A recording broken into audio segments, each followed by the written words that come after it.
going to fall back on, protecting the AD carry, because Aphromoo said the meta kind of shifted a little bit towards bottom 4 side of the map. It looks like Jarvan, Tristana, Zach so far. So we are going to start things off. Now over to Immortals side, 17 seconds. Kalista out on the ban list, and we will have one more on each side before we get into these picks. What will finally be the priority? Twitch from Chronologic. I quite like the opening up with a Jarvan ban versus Immortals. Gragas is the one that's still on the table as far as the really versatile bruisers that we either put in top lane or in the jungle. But Jarvan was so big for Smithy and Flame this entire summer split that we've had. And then there's the Aurelion Sol ban. That was actually banned against Huhi every single game except for a single one. And that first pick of Xayah, interesting. Wow. That's have seen it. Yeah, we saw her rise a lot in priority in the LCK, especially. People are watching very recently. She has super strong ability to trade early on in lane as well. Yeah, and this is the thing is, Cody-san was one of the big Kog'Maw players, and you've already banned 380 carries, selected one, and this is the one that jumps out to me alongside the Gragas, which was not taken. All right, well, Kog'Maw's on the table, so maybe we will be getting an Ardent Sensor support on the side of Immortals.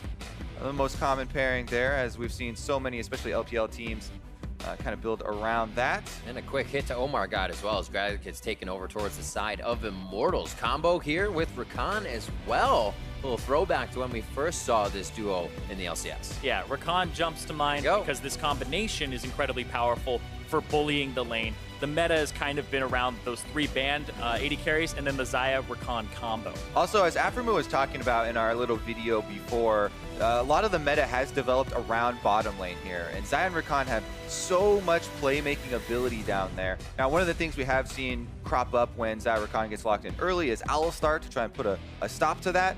So Immortals still have a couple options here, but it looks like they aren't going to be grabbing their support in the first round, and CLG could throw some more bans at the support role.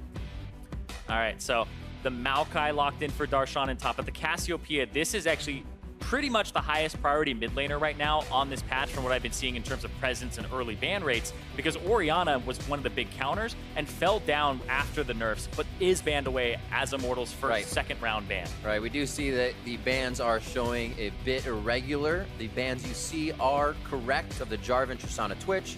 Zach, Kalista, and Aurelion Sol will inform you of the other ones. As Irene said, Orianna got taken out, and Counterlogic Gaming's answer to that is a Tom Kench, so back to Immortals now. Yeah, as I was talking about, trying to ban out some of the supports here to that really block this Xayah and Rakan lane. Tom Kench is definitely one of them. You try and eat the other person out of the engagement. See if they actually follow that one up with another one of those bruisers. So Sejuani ban coming in from Immortals, right back at Omar God to try and knock out that jungle and give him a little bit harder of a time.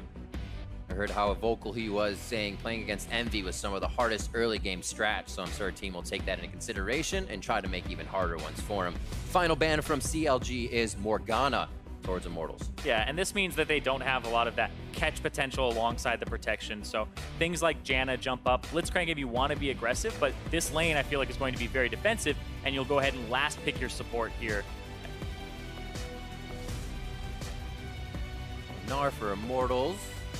And what will Counterlogic Gaming get their last 1-2 here? I should say 4 or 5 in their picks. Well, remember that Maokai can still be flexed into the jungle. It's just after the nerfs, especially to the saplings, I definitely see the prominence in top lane. You know, we saw Someday on Team TikTok using that very effectively. And we'll see what Omar gets here, because when Omar has not been on Gragas, it has definitely put more stress on him. It's a good job by Immortals, you know, taking away probably the most comfortable champion for him. Yeah. The 2 things that jump to mind are you can flex the Maokai to jungle, pick Camille top, which was the matchup Darshan played into Gnar previously, or you go ahead and you pick the Jax, which was played actually last night into a Gnar. All right, trying to fill some big shoes then. If he was looking at last night, Khan had some very good games on Jax, and it will be classic Darshan, you know, getting some sort of split push pressure here on the top side. We'll see if the junglers do gravitate towards that top side. Is it going to be the cow? Now the Bard's there for the mobility if they need it. We know how quick Ole is to be able to set up lane and get out to assist Smithy. It is going to be the Alistar lock-in. And it looks like we're going head-to-head on this one. All-out brawl team from both sides. A little bit of split push for Darshan if he can get that lead in the lane. We'll see how Chronologic Gaming plays that one out. Yeah, and the reason that the Alistar was the first thing that came to my mind when you see the early lock-ins of the Xayah and Rakan lane is because he's such a combo breaker, basically. With the ability to use his ultimate to break out of anything as well, he can really put a stop to most of what the duo is trying to accomplish down there. Yeah. So even though they don't have an Ardent Sensor, it's more about kind of the best defense there is a good offense with Alistar. We'll see what Olay can do as well, because if you get some time for Alistar roaming, you know, Olay can definitely pull some surprise lanes off or surprise ganks off in other lanes. And then when I look at the composition overall, the Alistar fits in for a disengage with 2 hyper carries that can shred tanks. So if this does go late, Immortals have a very good scaling composition. It's just they worry about the side lane of the Jax would be the biggest thing. All right, we are locked and loaded, about to get on to the Rift. You see the matchups on your screen. Hashtag CLG win, hashtag INT win. Got a best of 5. Hopefully going all the way to 5 here today. We'll have to see who can get the first game, who can start off. CLG on blue side, Immortals starting off on red. We're about to be on the Rift. And this is the one that a lot of fans have been waiting for here. CLG versus Immortals in the semifinals. There are 4 players on the Rift today who were at that Madison Square Garden CLG first championship victory. 2 on each team, though. So very true. And it's a lot of that as well for, I'd say, Chronologic Gaming at this point needs to kind of flow into Omar God, get that reassurance, the strength here in these high intensity games to be able to perform. And we're talking about how Omar God struggled against Envy's early game. Immortals are actually the #1 early game team in the league with the highest goal differential at both 10 and 15 minutes. And you think back to their record, sure, they're the #2 seed coming into playoffs, but they only lost at the TSM off of game record. They were 1-1 versus TSM, same match record. It was just 4 games. That was the difference between IMT being #1 and being #2. See, we already do this. Big stage here for both of these supports. They have so much respect for each other, too. Like, these guys are very much so considered, like, the best playmaking supports in the league at the moment. So says the tier list. Yeah. Quick wards being placed down for early information to start things off, but expect Omar God to get a little bit of pressure here in the start of the game. We'll definitely follow where Xmithy is going, but that's another thing. Xmithy has played with these guys oh so much. He used to be on that same team, knows what Darshan wants out of a lane, but who he wants, so can possibly use that against them. What they're doing here as well is, you know, screening through the river. They don't want to let any upset as far as Omar's jungle is concerned. That was, as he said, one of the big things that Team Envy successfully targeted in their matchup versus CLG. Omar goes uncontested here as far as his own jungle starts. Smites on the early red here, and immediately over to Raptors to take advantage of the saplings that are still extremely effective. Right there to get the extra damage from the brush auto. I'm going to get real distracted between which is the cow and which is the tree in this one. The Pugma skin plus the sleepover Alistar or whatever it's called. I like that better. It's probably the most. They're both wearing costumes, so definitely Oh my word. definitely distracting here. I got Omar God on the cat skin. Yeah, Jeez. the Pugma skin was, I believe originally, it was a onesie for him, but then it just looked like he was wearing a dog's skin, and it was a little upsetting. Too many animals down here. Meanwhile, CLG actually getting a very good early push to this start here, with Rakan getting some early time to roam. Now, this is always something to keep track of, is who gets the first opportunity to move up, get your deep vision, and this is really the first line of information that either team has gotten into the enemy jungle. Pops immediately the blast stone there as well, removing a little bit of the enemy gank possibilities. Yeah, and Omar actually is going topside here, and there was a ping onto the red on my way ping, so Xmithy's actually pathing, so he comes back to topside level 3, which means that he's most likely looking for a way to get to this Jax and possibly shut him down early. Decides to pop that, but head back out. Doesn't see any trouble towards the top side. And it doesn't look like they'll meet in the jungle, or I'm sorry, in the river either. As Omar God looks a little bit in mid here, along with Not Afro. just Omar, they've got 2 people coming here. Afromu bought himself some time to roam as well, but there is a ward in the Pixel Brush, and Pobelter playing it very well. Now, you don't want to completely back off all the way to your turret as a mid laner when you see these things coming. Nope. Pobelter just out of danger, but also kind of enticing a little bit to waste a few more seconds of the enemy's time. Also, the intensity of this game, you heard from kind of Darshan, knowing they need to win, knowing they need to kind of play to their strengths. Aframu says it might be just Immortals meta as they come in, so everything has to go right here in the early game. Oh my God, trying to facilitate something again. And you talked about Darshan being very vocal. Even after their loss against Envy, he was very vocal about almost disappointment in the way that they had played. And usually after games, people are quite upbeat. They're saying, all right, you know, we took out a victory. He's like, I don't really want to win unless I'm crushing these guys. He definitely holds himself to a high standard. And these are two of the top laners that, you know, they had struggled earlier in the spring split, yet both of them are having outstanding summer splits. Flame, I know as Aframu was giving him credit coming into his own and coming up with a lot of solo plays. Right now, Smithy is trying to help him out, but there's wards on all sides, so he's not able to get in there and really affect that matchup. It's been all about the vision here from both junglers on top side. Yeah, trying to track each other. Nobody's back just yet for Tracker's Knife. Now they're going to go back to their Raptors at the 4-minute 50-second mark to keep up experience. You basically come to the lane. If it's not gankable in the first 5 seconds, go back to farming here, because efficiency is the name of the game between these two right now. It's like Omar God is definitely doing a lot more as well. Seems like he's putting things on his plate as the difference is taking direction from the team, somebody needing it. So that seems to be nice. They don't have to worry about where he is going to be. He's heading towards bot side for now as it's clean clears by Stixxay and Aframu. Cobelter back, so a bit of a CS lead in mid as who he cleans that up. And even though Darshan is getting, you know, kind of pressured under turret here, he has very good CS for the Jax early on. And it really is all about trying to get to his Trinity Force, trying to get to that big power spike. Once you get even actually the Sheen, you have a lot more threat as far as the all-ins on Mini-Gnar. Jax gets to really choose the timings, and those are the windows that you also want to coordinate your ganks around for those lanes.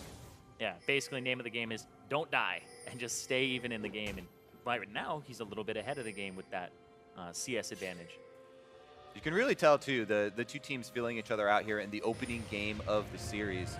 We were talking earlier really about how important it is for both of these organizations. You know, CLG trying to reclaim some glory, get their way back to the top of the North American LCS. And Immortals as well, trying to crack the old guard. Yeah, trying to take a win over them. And Olay looking mid. And Omar God is here, though. Oh, yeah, he's going to see the other one. Be like, nice pajamas, no party right now. Not this time. However, Smithy takes a sapling to the face. He gets caught out. That says Flame can go a little hard top lane. Wants to get this pushed in and give Darshan a hell of a time. But Darshan's going to go ahead and deliver. Throws on the Grandmaster. Takes the fight right to Flame. Wave clearing ultimate here for Huhi. Gets some damage. Olay goes in. Oh, nice miasma holds Huhi in place. He gets locked up by Olay's passive. But now they're back onto Afro, where you got to watch both fights. And that one nicely going in favor of Immortals as Aframu goes a little too deep. And even though technically Omar is around mid lane, that was a legitimate 2 versus 3. No participation there. He was in the river, blocked off, and only got to throw one sapling there. Nice move from Immortals. Olay gets first move here on the Alistar, finds the initiation, and immediate follow-up from the rest of the team members. Yeah, and Xmithie has just been fantastic alongside Olay all split. We talk about them being the all-pro jungle and support, and in the running for MVP, Xmithie has been fantastic. Going from being the highest deaths last split for a jungler to being highest first blood participation. And he's so active. He's not done yet. Oh, he waited. Flash jump, wants to turn it around. If these stays, they know there's another fight coming. How much power is Omar God going to bring to the fight? The burn goes down from the red buff. Kill for Omar God. Now they're going to be able to take down Flame. A huge turnaround for Counterlogic Gaming. 1-1 for both of those players. Omar able to get there in time for this one. Flashes over, but Olay's going aggressive on the bottom. Coast to coast on the fights as it just does not end. Bio-Arcane Barrage just giving Cody Sun enough range. They look for the Featherstorm back. Dances it out. And now Cody Sun's able to kite this one back. Olay has the meat shield in between. Whew.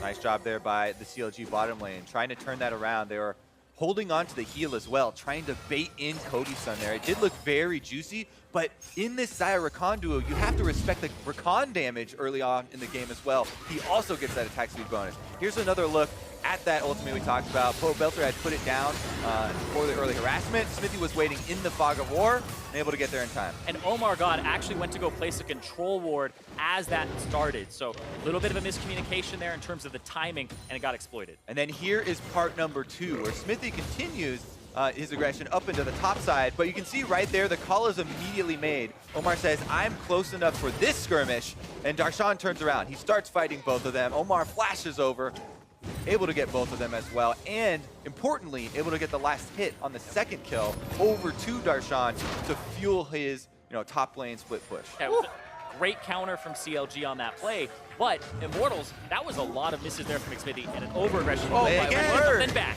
This is never ending from Immortals right now. Cody-san stays in the bot lane, farms up his coal. Everybody else roams around for the party. Olay and Smithy combined for another play around mid lane. The support jungle synergy, something we've talked about for years here on display, and it might turn into an Infernal Drake. And when you talk about mid-jungle synergy, you always got to look at what the other team is bringing to the table, because Afromu was coming out of base at that timing. If Omar God waits a few seconds, teams up with him, he gets to clear those control wards, or at least contest them 2-on-2. All right, well, a lot of wards as well left behind after Immortals able to make that play. And that just does not bode well for CLG. It's funny you say that, because they don't even have the Sight Stone yet.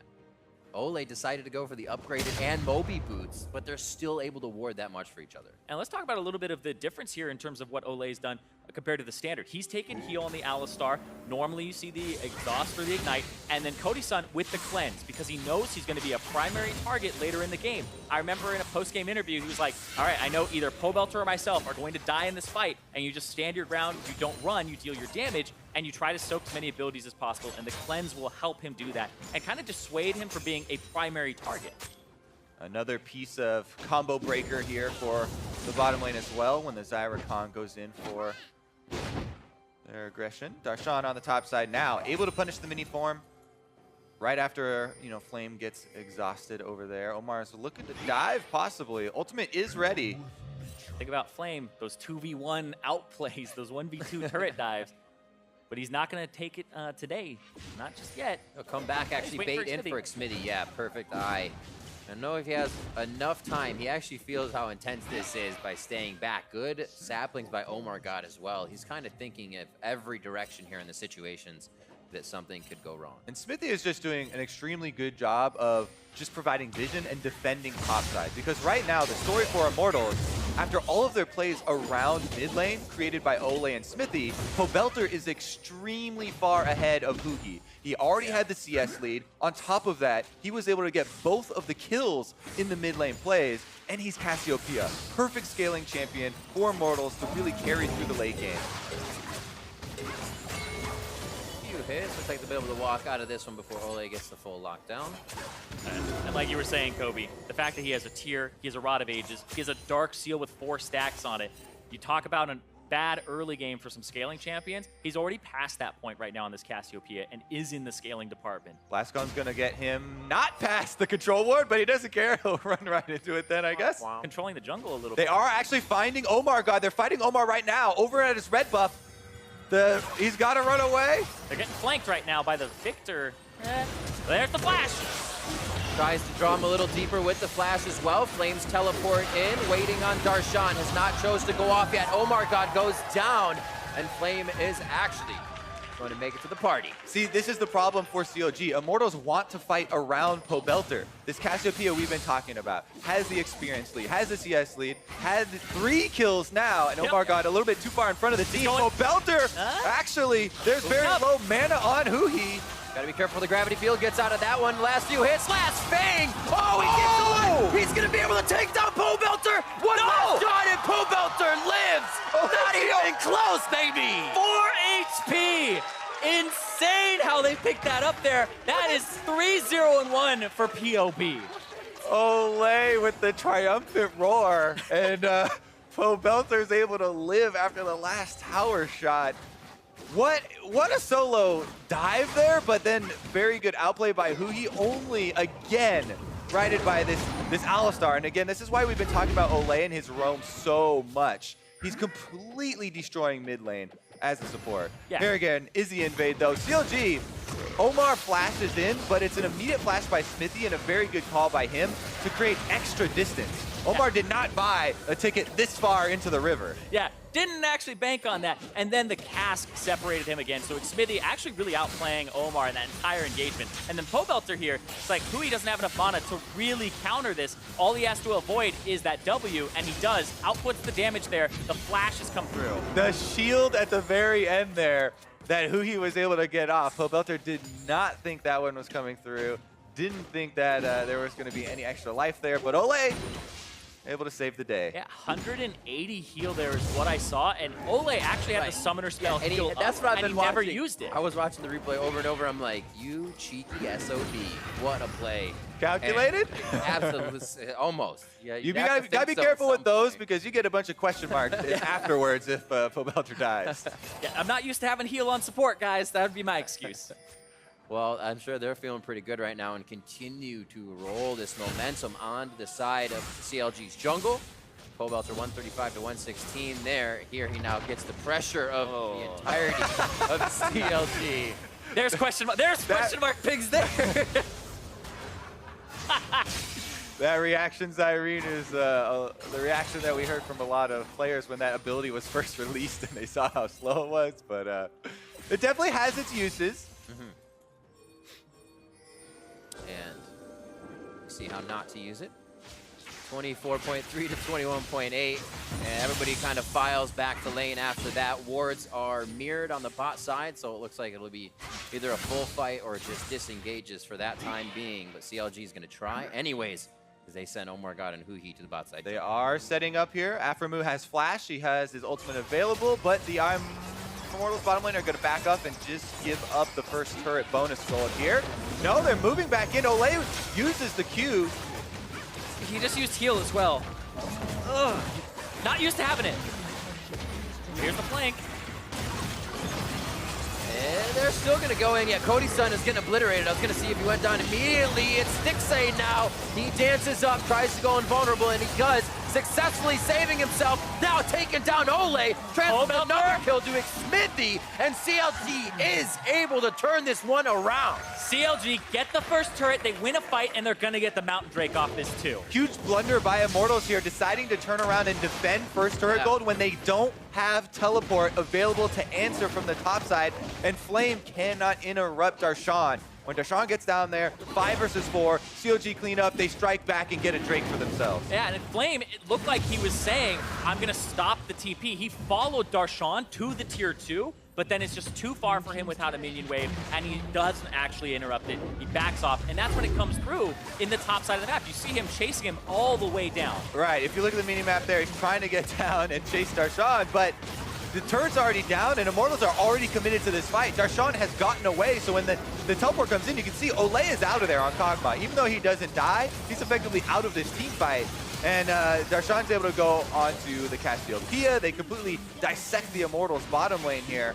Divide and conquer is definitely successful. Yeah, a lot of question mark pings in that fight as well, but some outplays because Pobelter went for a 2-man ultimate. Both members of CLG faced away, and then they turned back on it. And that's surprising because I was just about to compliment Immortals on how cohesive they have been in this game. That fight did seem, sorry to cut you off, a little antsy, like we're ahead, we're gonna be all right in this fight. Oh, we blew heal, but we can still go. You get yourself in trouble, as you were saying. The heal was really strange. It looked like Ole either thought he had flash on that or he was looking for exhaust instead because he blew heal almost 100% HP as the turret was going down. Almost, like speculation, almost guaranteed, 90% sure he was looking for exhaust there to slow and stop some damage. Absolutely. Definitely would agree, especially after you know, the earlier incident in mid lane, which did not cost anyone their lives, but this time around it definitely cost Immortals. That being said, they still have the gold lead. They can right the ship, and they do need to remember to play to their strengths. It's a Cassiopeia in mid lane for Immortals, where all those plays from Ole and Smithy really were bearing fruit. On CLG's side, Darshan got a kill in the bottom lane skirmish as well. So it's, again, still CLG playing through this Jax. Can Immortals play through the mid lane? And now you're at this strange point in the game where the Gnar has the first completed Frozen Mallet for the split push versus the Jax, who now has the Trinity Force. This is actually very volatile. The next damage check if Jax wins it, he could kill the Gnar. If Gnar figures, oh, I can actually kill him, you have to know this breakpoint, because this is actually very crucial to the way this game is going to work in side lane priority. So he trying to wave clear here in the mid lane. Is able to stall it out a bit, but Pobelter keeps up the aggression as he's got teammates on the way. Flame coming out of base. It looks like CLG didn't want to engage, not knowing where he was right away. Smithy and the rest of the team, power and numbers used this time to get some wards in. Engage. Flash body slam, trying to get the pass back. Doesn't really knock CLG into a bad spot. Just leaves Smithy out in the front. Nobody can follow through that choke point, and now CLG is seeing if they can get anything back. Flame has to go bot to clear the wave. Immortals wanted that because they saw Stixxay on the ward behind Dragon Pit walking up, and they thought they would have the advantage, but Smithy gets focused down so quickly. They nullify that immediately, and Immortals turn defensive.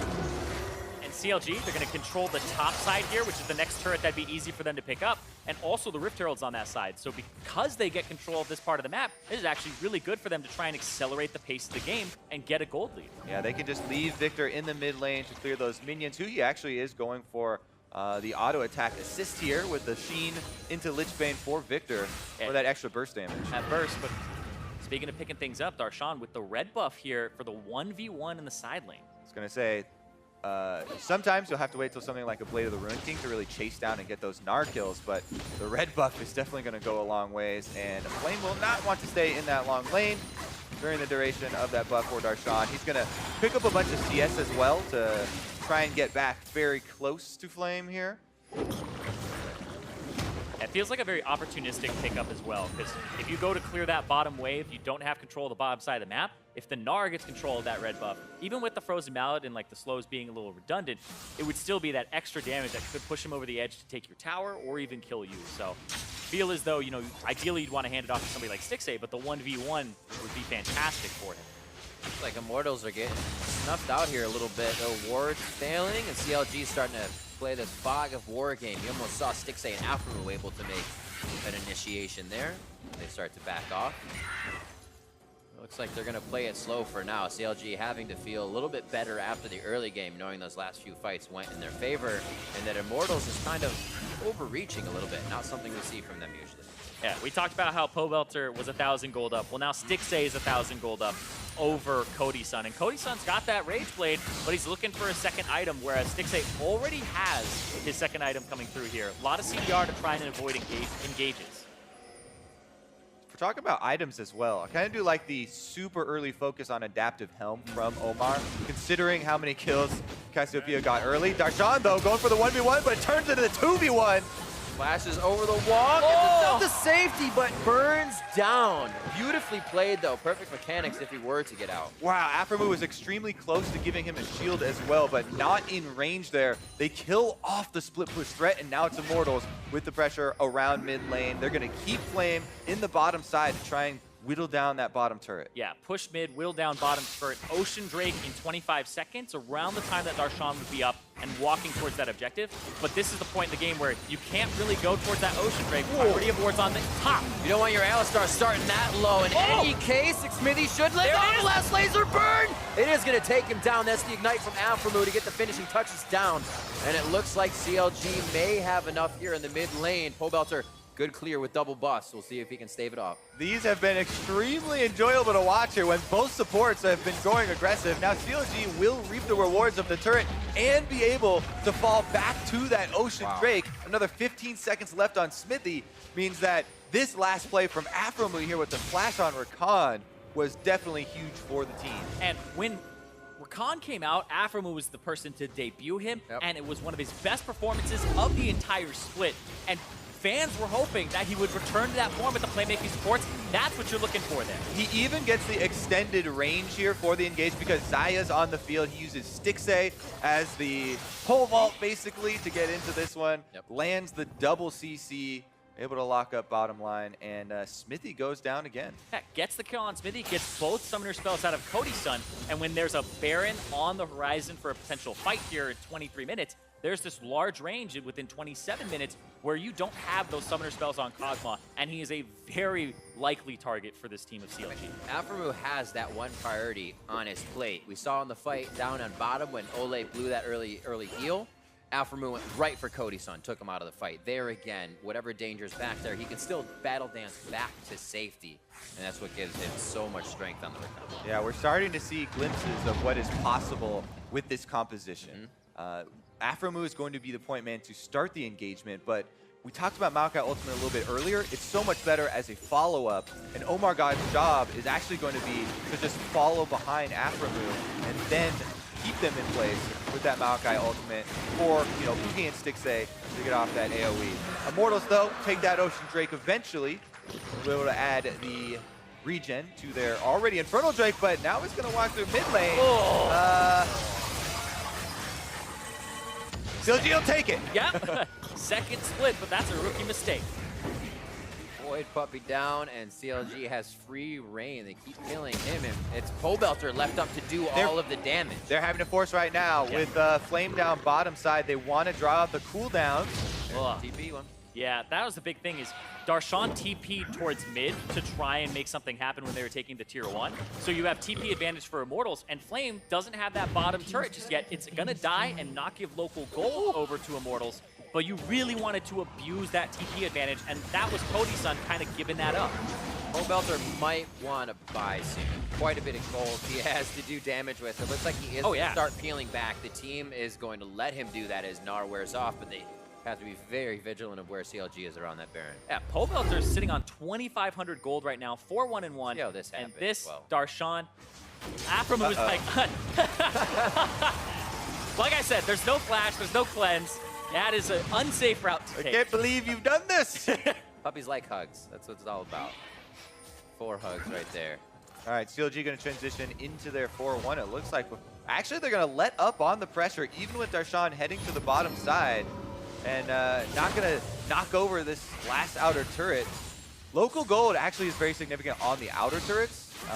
The closer towards Nexus you get, the less of the gold is in the local gold and more towards the global, but not going to go down at all in any case for Counter Logic Gaming, and the gold is extremely close. Once again, so much of this game depending on the initiations of the supports. Yeah, where you can get, and that's the thing as well, is there's 2 cleanses on Immortals. Both Pobelter and Cody-san have brought those to the table.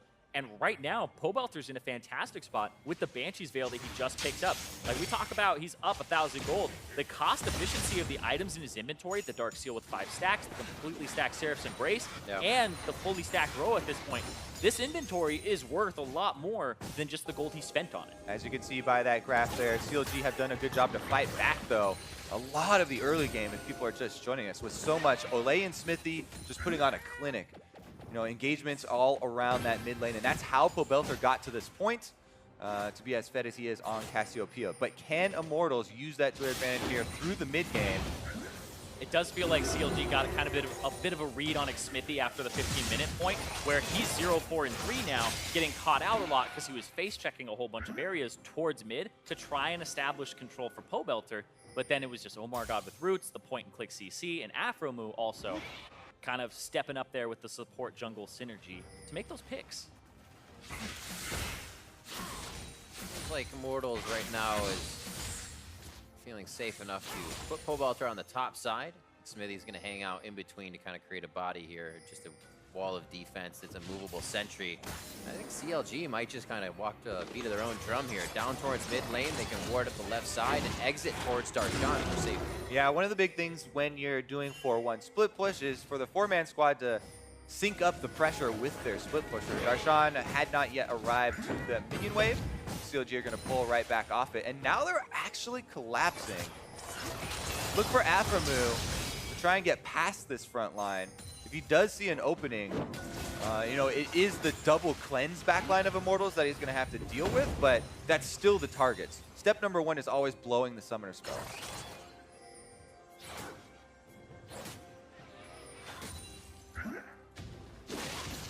Darshan walks to the fight, walks back, no teleport necessary there, still keeps it up as he has that overflame. And now they're going to start distributing the blue buff a bit more around. Cody-san with Living Artillery and the Bio Arcane now up quite more often. They're going to start putting a bit more pressure to siege these turrets. Yeah, and that's what they want, is they want this mid-outer turret. Once you get that down, it gives you so much more pressure. Despite Immortals having some type of gold Teleport advantage. comes in, they're flanking. They always have to worry about this when they push. Darshan trying to make the difference. Waiting for the counter-strike on all of them. Or is he just looking for the puppy on the backside? Darshan waiting to go in, doesn't have a target just yet. Now that's under the turret. He's holding off Flame as well. They're going to lose. Oh my god, Darshan didn't find a target the entire time. The pop-up from Afro, but that leaves him in for the fight. Ole goes in and gets one knockup. Now Darshan's to the back line. Flashes away from Cody's son to stop the damage as Flame cannot get in fully to lock down the fight. Pobelt gets a few more shots. Boulder goes out, but it hits the wall as he hits him with the Q, gets a bit more movement speed, and Stixate goes down. What a turnaround. With a Cassiopeia on your team, you can always turn towards Baron with these mid-game teamfight victories. Kog'Maw available as well. There's a tremendous amount of damage here. Smithy's low, so they're trying to give him most of the fruit. Yeah, but they don't have to worry about a smite steal at this point. And with Darshan low, Kuhi low, and Aphromoo low, Immortals are going to try to take this. You just have to worry about the Victor, laser. That's about it when you're doing this. Not even much to worry here. Aphromoo could go in, but he's so low, he'll die for it. Flame, beautiful job holding him off. And Smithy gets the Baron. Aphromoo and Huhi now have to run it out. It looks like they're going to make safety as Immortals backs to reset. There were so many things in that fight that were big. Darshan does not jump in with a counter-strike to follow up off of Aphromoo, who jumps twice, flash engages onto Cody-san, and then Ole's knock up and knock back of Huhi to stop damage onto Cody was huge. Immortals were able to kite back just far enough into turret range. We talked about the cleanse flashes on both of their carries.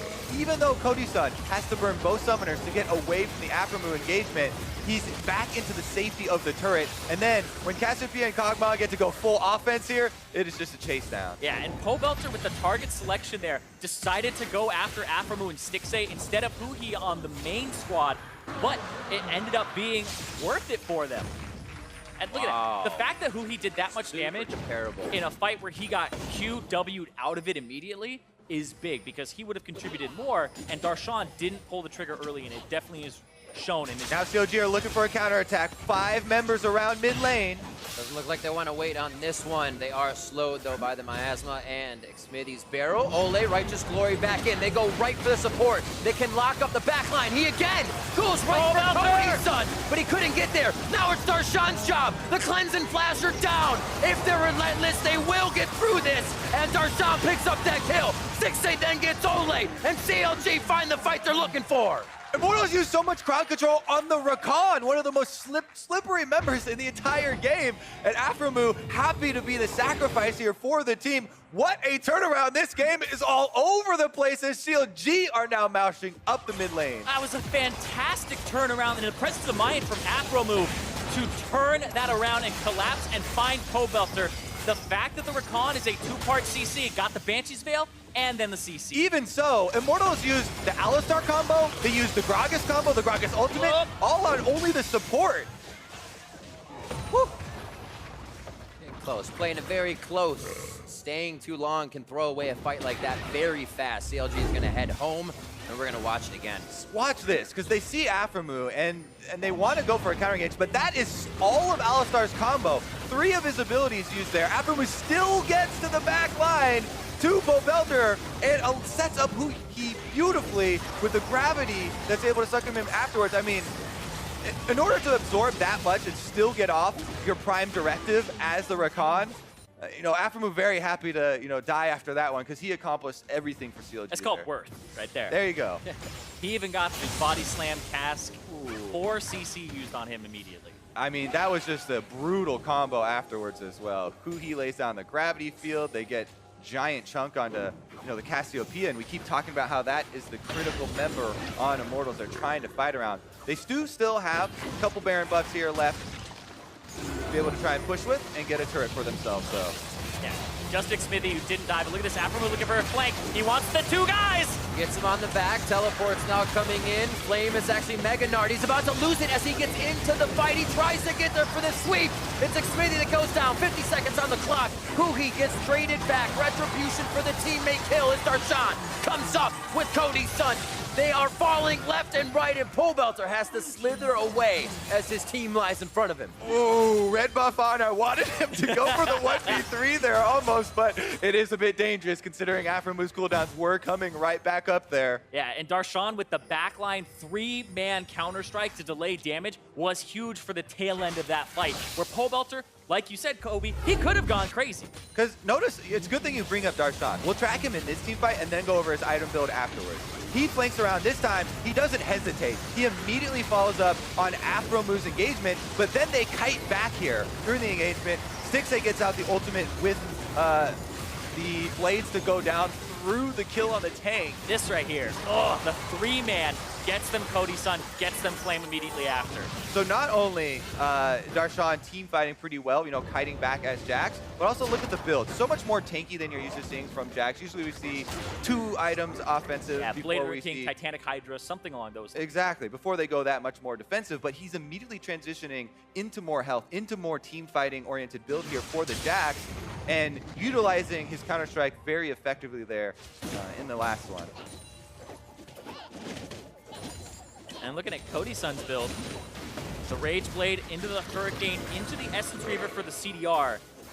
Basically, you're playing around that W cooldown, the Bioarcane Barrage, during these team fights. And we talked about how CLG were actually backing up for their cooldowns. Immortals kind of want to take the same fight. A Cassiopeia and a Kog'Maw running forward, not the ideal scenario for them. They like to kite back. Right now, though, CLG trying to get that split push pressure here. Darshan is working up the bottom side, so Immortals don't have a lot of time. CLG do back off to their turret and deny that 4v5 engagement, able to hold on to the teleport. But now with both side lanes pushing, you would think that CLG would want to at least press into the jungle, get some vision back for themselves, and make use of the pressure that they have.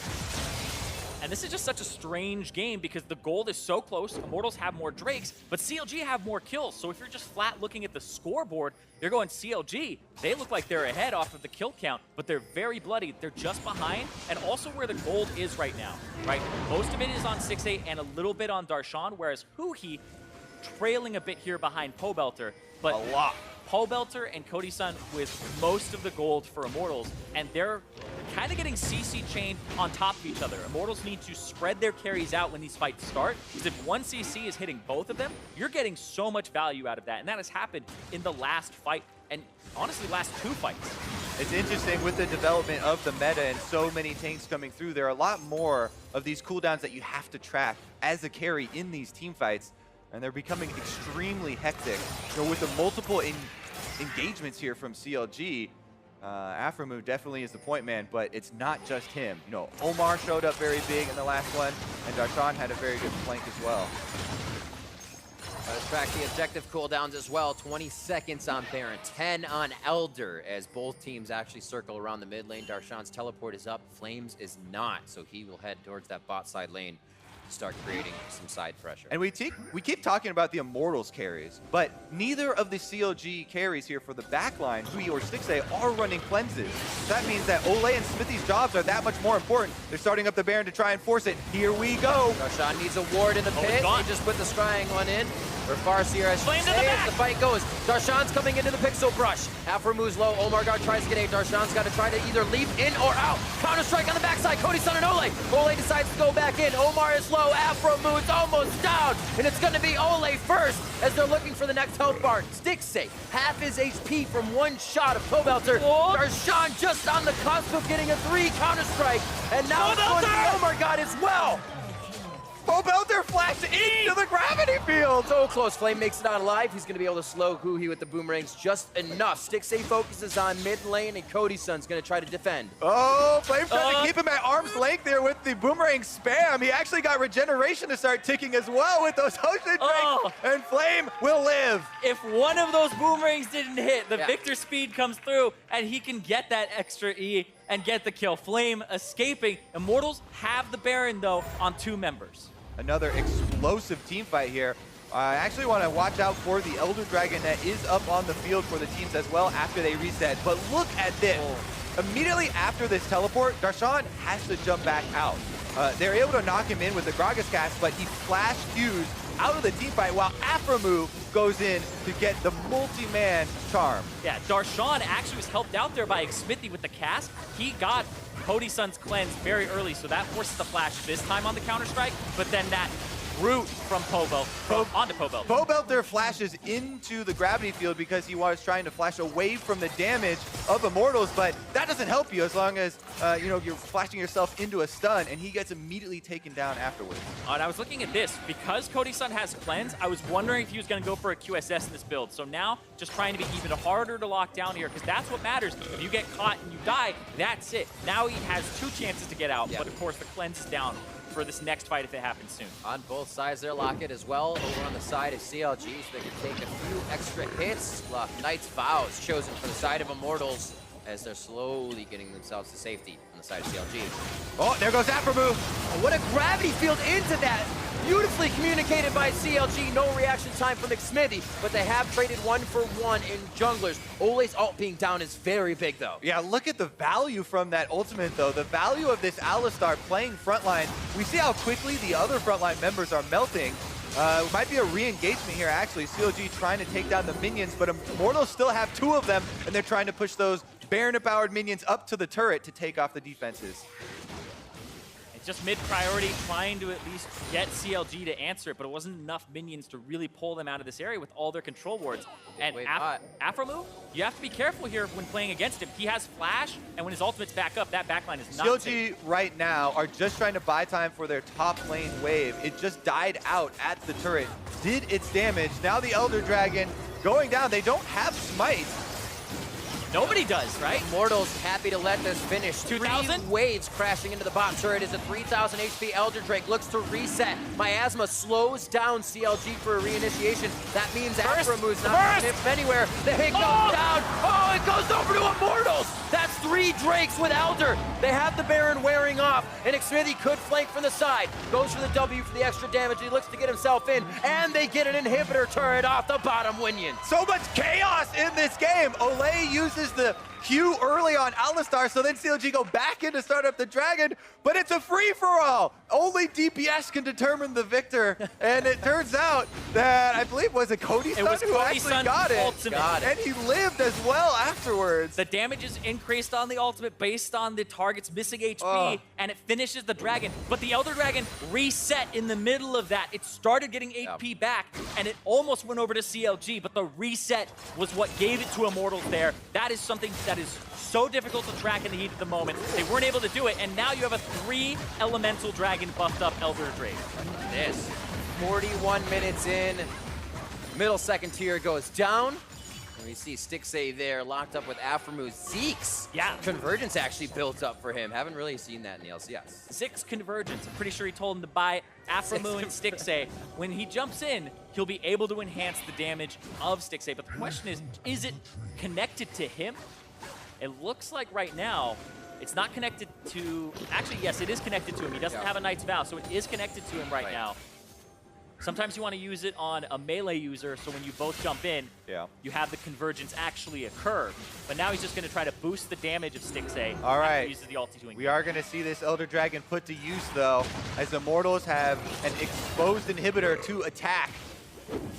They're keeping Flame up on the top side. This is a level 18 Gnar, fully charged up, ready to teleport in with the bar. If they can stay in play, too, they have another wave doing the same thing on the top side. Just 3 heavy about to crash into that second tier. If you're Immortals, I feel like you play this slow. There are 10 seconds on the flashes of Pobelter and Cody Sun. There was a window where it may have been exploited from CLG, but the Elder Dragon covers that window and dissuades the engage there. Where are we at in gold? 3,000 up for Pobelter over Huhi right now. It doesn't matter anymore. He's full build, right? At this point, it's full build. It's just about how you use it, and here we see how they use it in the Elder fight. This is what happens when the junglers have all been killed previously. Everybody's just throwing damage at the Dragon. Cody Sun gets it, and then look at the Chaos Storm he has to run away from. Barely gets out there. I freaked out because I thought it was going to kill him, but barely gets away. But yeah, it was 2-digit HP, and then the 320 ultimate came through from Cody Sun. So coming into this, after the end of the game, we kind of said what would actually come of CLG's bot lane. Would they be able to step up a little bit more? I think that actually happened. on paper and in our eyes pretty good on this game. 7-1-9 Stixay, and the Zaya Rakan combo as Apmu has also been setting up a hell of a lot of engages for the team to get us to this point. 21-14. Immortals now trying to do more with less kills. It seems like they're able to get the map work done. Yeah, they are not able to, get Flame into position to answer Darshan's split push yet, though. So they're sending him back to base right now. But CLG are also recalling here because the Baron is coming up. And sometimes that teleport cooldown, or even the channel time, is too long to wait. With how explosive these team fights have been, they want Darshan on this side of the map, teleporting to top lane instead. Wow. These team fights, some of the kills have only been 1 second long anyways. He just TP'd in, flanked. He has not been spotted by Immortals yet. He could really get Cody's son if this fight were actually go towards Baron. There's no wards in that path for him, and he would have backline immediately. All summoners, all combat summoners are available for everybody in this fight, though. This one's gonna be a banger. The Darshan ring around the Rosie gets found out. Nature's Grasp goes out. Big hug for Xmithy, but he says, let's go. Throws down the drink and wanted a little bit of rage from that fight. Looks like Flame's gonna take to Darshan. 1v1 for the top laners once again, and this should slowly fizzle out. They're trying to use the mid lane pressure here that they have. Omar's caught. He's all by Little himself. play between both of them, kind of forcing Darshan into the fight. not here yet. Ole gets a lot of the initiation. That means Cody's son and Pobelter get to run free from the crowd control being down. Great gravity field to stop them from getting No the fight. Alistar ultimate and no Gragas ultimate now available for Immortals. Omar did have to use the Maokai ultimate much earlier, but I feel like there's a slight advantage as far as cooldowns for CLG, and they want to push it. They're definitely going to pressure the Baron damage. That means they are kind of lighting their own fuse, though. Darshan's taking damage. Smithy, only the poke that's coming at him, and that's a lot from Stixay. Does not bait Omar God in, though. I think that's what they wanted, the 1-for-1. If Omar God went in, it's not a 50-50 smite, and they do go for the fight. Remember, Darshan's so low from this, but now Ole's in the back, and he can't really get himself out. Stixay looking for the dance, gets himself back to safety. Great hit from Flame, locks up the team, and now Immortals can do whatever they want with the rest of the members. Omar God stuck in the Baron pit with Xmithy. Flame getting in the last second with the ultimate as CLG's base gets torn to shreds. Baron to Immortals. Baron and 4 CLG members all killed by Immortals here. What a huge sweep. This is going to be the game-ending push.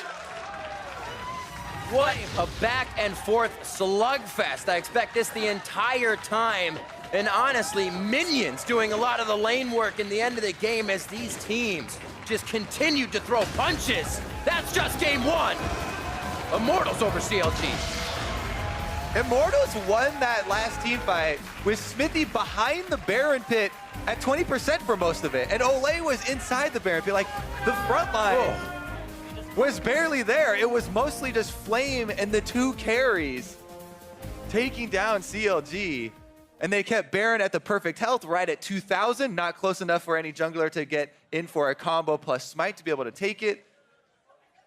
This game was all over the place. If this is any indication of the way that this entire series is going to go, it's probably going to be 5. And like, it makes you think, because you saw CLG play against Envy, and there were some doubts in people's minds because Envy took them to 5 games. But keep in mind, this is the 2nd seed versus the 3rd seed. You would expect this to be a very close matchup, and CLG seems like they brought it today. They aren't having that same early game issue with Omar God versus Xmithy. Didn't seem like the same type of jungle control, type of plan from Immortals.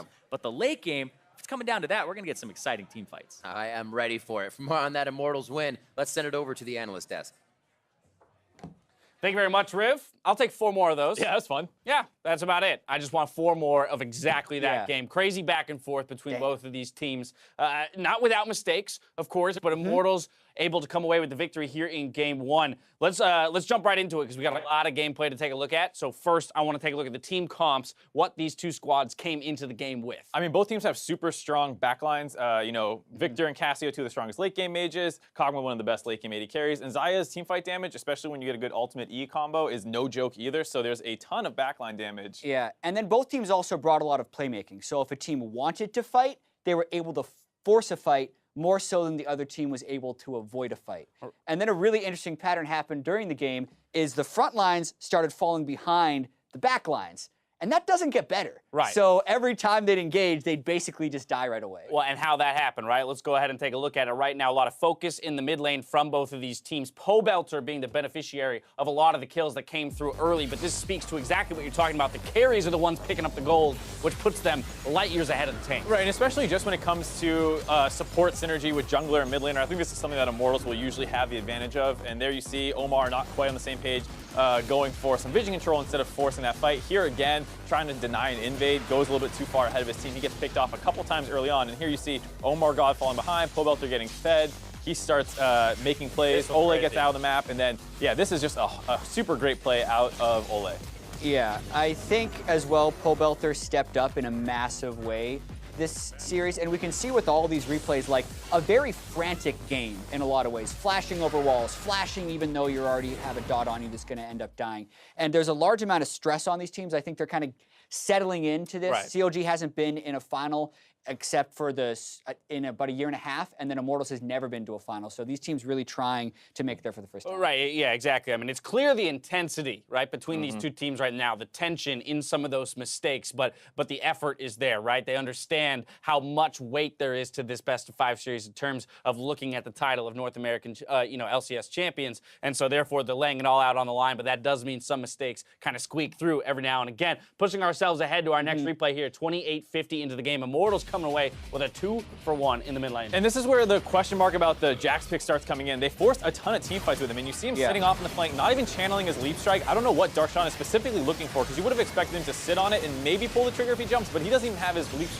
counter strike charging, so he just has to run away. Afro goes down with Omar God after this engage. They're trying their best to heal, and eventually he's going to have to go in and find a cleanup kill for Darshan, but that's it. Yeah, and we got to see the damage dealt to champions for this fight specifically during the game. Darshan did 500, which was the lowest of all players in the game, as the guy who's the flank teleport for the start of the fight. Right. So there were definitely some misplays there by CLG. Yeah, Cody blew both of his summoners at the very beginning of that fight. You would have expected that to be the okay for Darshan to dive into the backline, showing rather some hesitancy there. Immortals is able to flip it around and turn it back on them, moving ahead just a couple minutes further into the game. CLG 4-for-1 in the jungle. Immortals has just picked up the Baron, and they went confidently for this play on Afro move, but it gets turned around. And this is what we're talking about, some of the playmaking tools. They go hard on Afro, which actually is fine if you insta-give him, but they don't. All their summoners are down from that fight that we just watched, so Afro still finds an opportunity to engage, and they're caught out of position. Yeah, and we're seeing in so many of these fights really clutch moments coming in from the carries. If they're not immediately caught, there were so many people funneling into smaller spaces, and the AoE mages were huge. Like that fight in particular, Stick saying who he got off all of their damage on multiple people for the whole fight. All right, CLG won many a fight here in this game with slight gold deficits. That's going to push us all the way to the final fight of the game. Around the Baron here, Immortals is going to squeak this one out. It was close. A lot of blinking health bars near the end of this fight. Yeah, I was specifically focusing on Pobelter when watching this fight and how much work he was doing, but Mark said he was focusing on Flame, so I can't wait to see this one again. Yeah, so everyone gets kited down to this wall because they're trying to get onto Cody. They flash in, and Flame's able to get a big Gnar right when he lands, pushes him right into Pobelter. That was Pobelter get that extra damage to finish him off. And Huki does his best to kite out, get a couple cleanup kills, but can't really walk forward to get back onto this Baron. Yeah, pushed him right into Miasma, and this is the final go-round where Huki, if he could have gotten in there for something, everyone was so low, but at that point you have the Ocean Drakes ticking down for Immortals, and just like that, it was over, right? That was a flurry of team fights for what felt like 44 minutes. And I think what's missing a little bit is the spacing in this game. Like, where was the thought and the setup for these fights? Right. Because a lot of it was see hero, kill hero throughout the entire game. And you need to see more setup to be a definitive victor. Right, if you're playing a mobile backline carries, wait for your cooldowns to come up a little bit longer if you have to. Don't force as aggressively during that time. You have to give some props to both teams where, like, yeah, CLG did a good job forcing while those summoners were down, but they could have played a little slower on the side of Immortals as well. Now CLG has chosen red side here for game 2, so maybe some switch ups and picks and bans in terms of coming away with the victory this time around. But really what I want to focus on is the discussion we had at the beginning of the day. The jungle matchup and the support matchups, the disparity between these teams, right? There's a lot of pressure on Omar God up against, a veteran like Xmithy, our all NALCS pro, jungler. How do we feel it all worked out in game 1 and looking ahead towards game 2? It was better, I think, than what we saw in the quarterfinals. He had some good engages. He punished that topside dive way back that I thought might have been important, might have snowballed the topside. It didn't work out that way, but he covered some plays well, still ended up too far ahead of his team. It's obviously not 100% synergy with everyone, but at least it was workable, I think, for this game. Yeah, looking at the jungle matchup, I thought Xmithy vastly underperformed this game. I thought the Runic Echoes was a poor choice, especially, and his skill shot accuracy was really low. That affected a lot of ganks in the wrong way. And with the way those fights ended up playing out, having a Gragas that is alive for 2 more seconds in every fight would have made those fights a lot easier. So I want to see him step up, actually, because he's expected to be favored. Mark, one game of evidence, but how are you feeling about Aframa? You said that he was one of the bigger underperformers just last week. He's on a playmaker in Rakan this time around. Were you impressed? Yeah, I think a lot of their fights that they did win came down to Afro's engages as well as the carries playing it pretty well. So CLG as a whole was playing strong, but it was still mostly keyed off Afro engages. Struggled a little bit in the early game, but that's always where he's been struggling recently. So I think, I said if they're playing better this week, we might see a very, hectic 5-game series. Looks like we might be getting that. Yeah, very much so. It was an unclean game 1, but an exciting game 1. We're headed to a break, and let's hope that the teams bring the same amount of ferocity in game 2. Immortals versus Counterlogic Gaming continues when we come back.